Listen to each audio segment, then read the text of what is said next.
আসসালামু আলাইকুম। ওয়ালাইকুম আসসালাম।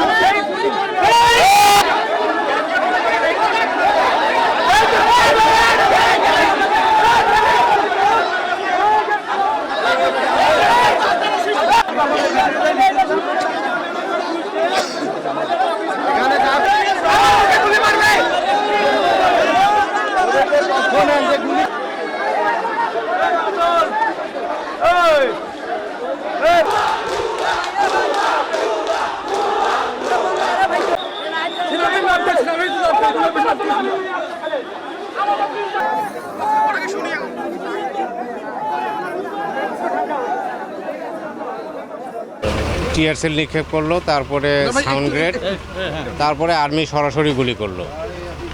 আমরা এতটুকুই দেখছি। যখন ছেলেটা অবশ্য ইকুতে ডিউটি করতো,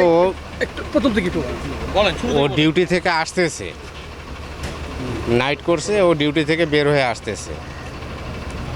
ওই আর্মির গাড়িগুলোর ওইদিকেই ছিল। যখন মানে গুলির শব্দ পাইছে তখন ফিরে তাকাইছে, ওই তাকানোর সাথে সাথে গুলিটা ওকে লাগছে। আমরা এতটুকুই দেখছি। এটা 8টার পরে। এই গন্ডগোলটা কয়দিন ধরে চলছে? গত বৃহস্পতিবার থেকে। আপনি এলাকার লোক? আমি এখানকার একজন ব্যবসায়ী। তারা গোলাগুলি করছে। কালকে আসতে ব্যবসারে গেছি, ব্যবসারে তালা মারি দিচ্ছে। তারপর আমরা আসতে অবরোধ করছে। এখন সেনাবাহিনী বলছে যে আজকে কোনো আন্দোলন চলবে না, আস্তে অবরোধ করা চলবে না, কালকে তোমরা আন্দোলন করেন না, আস্থা অবরোধ কালকে বলেন। তা আজকে এসছে সুন্নি গরম, অনেক শ্রমিক ভিতরে ঢুকছে।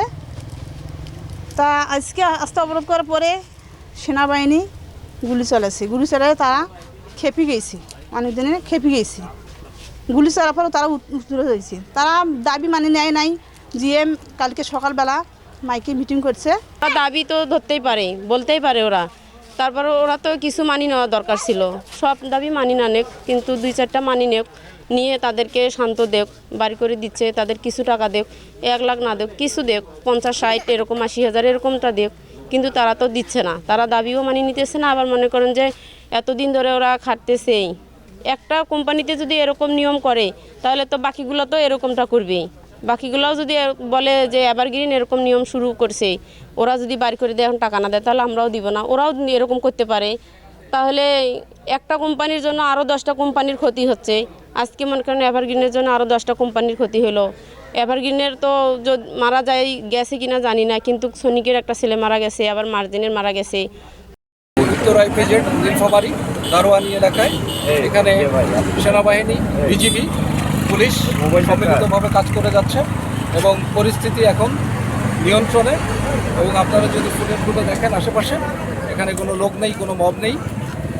এ বিষয়ে প্রশাসনিক পর্যায়ে কার্যক্রম চলমান আছে এবং সার্বিক নিরাপত্তা পরিস্থিতি এখন নিরাপত্তা বাহিনীর সম্পূর্ণ নিয়ন্ত্রণে রয়েছে।